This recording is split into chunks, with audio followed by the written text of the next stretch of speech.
Uray Nazar, seorang pekerja lapangan yang biasa dipanggil Uray, bersama rekannya Aviano, yang akrab disapa Bujang, mendapat pekerjaan membuka tapak tower di wilayah Kapit, dekat Sibu, Malaysia. Perjalanan mereka dimulai dari Terminal Sibu pada pagi hari. Setelah melanjutkan perjalanan menggunakan WAP Express, keduanya tiba di Kapit sekitar pukul 1 siang. Uray segera menghubungi sang toke untuk menjemput mereka. Sambil menunggu, mereka duduk di sebuah kedai kopi sederhana. Tak lama kemudian, toke datang dan membawa mereka ke rumahnya untuk bermalam sebelum berangkat ke lokasi kerja keesokan harinya. Pagi buta sekitar pukul 5, mereka berangkat menuju lokasi. Perjalanan memakan waktu hampir 3 jam, menembus jalanan hutan hingga akhirnya tiba di sebuah kawasan perbukitan yang masih sangat alami. Di sanalah titik pembangunan tower berada, namun tidak ada fasilitas apapun di lokasi. Tidak ada camp, tidak ada tempat berteduh. Mereka harus membangun semuanya dari nol. Dengan peralatan seadanya, terpal, gergaji, palu, dan paku, mereka mulai mencari kayu dan mendirikan camp sederhana.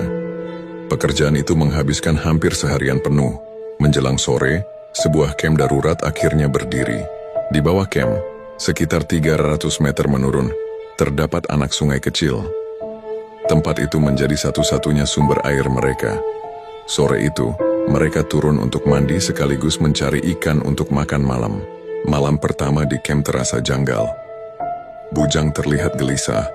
Ia mengigau dalam tidurnya, berbicara tidak jelas seolah sedang berhadapan dengan sesuatu yang tak terlihat.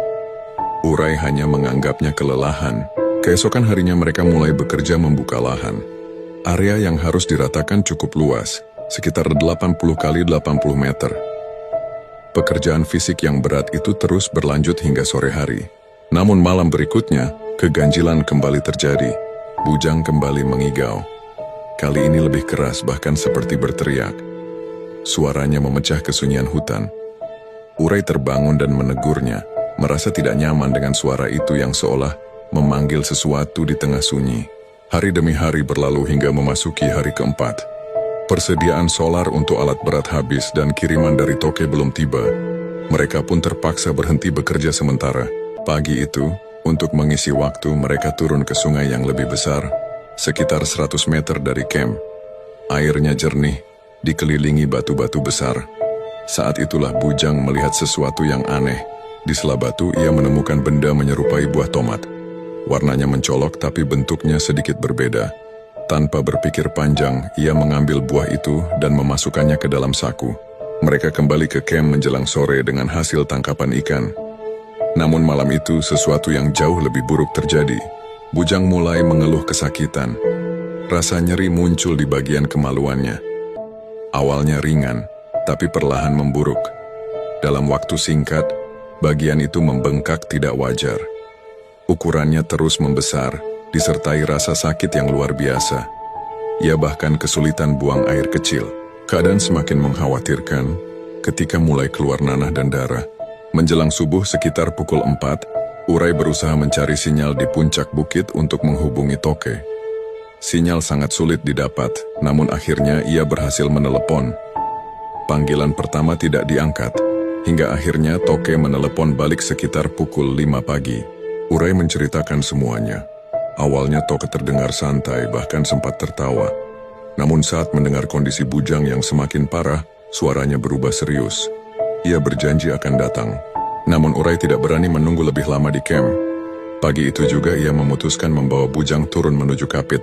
Di tengah perjalanan, mereka singgah di sebuah perkampungan rumah panjang bernama Kampung Rumah Jala. Di sanalah mereka mendapatkan penjelasan yang membuat semuanya terasa masuk akal, sekaligus menakutkan. Warga kampung mengatakan bahwa di kawasan itu ada pantangan yang tidak boleh dilanggar.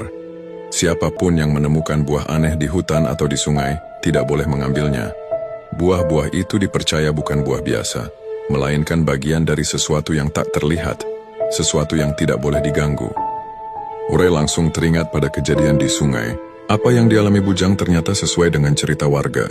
Akhirnya rencana membawa Bujang ke rumah sakit dibatalkan. Toke pun mengalah dan menyuruh mereka pulang saja. Ia sempat menawarkan agar Uray tetap bekerja dan mencari pengganti, namun Uray menolak. Ia memilih pulang bersama kawannya. Meski hanya bekerja 4 hari, mereka tetap dibayar masing-masing 800 ringgit, cukup untuk ongkos pulang. Perjalanan panjang kembali mereka tempuh. Dari Kapit ke Sibu menginap semalam, lalu melanjutkan ke Kuching dan kembali ke perbatasan Aruk sebelum akhirnya pulang ke daerah masing-masing. Sekitar sebulan kemudian, Bujang datang menemui Urai. Kondisinya sudah pulih sepenuhnya. Ia mengaku berobat secara kampung, menggunakan pengobatan tradisional. Tidak ada lagi pembengkakan, tidak ada lagi rasa sakit. Namun satu hal yang tidak pernah hilang dari ingatan mereka berdua, bahwa di hutan, tidak semua yang terlihat bisa dianggap biasa.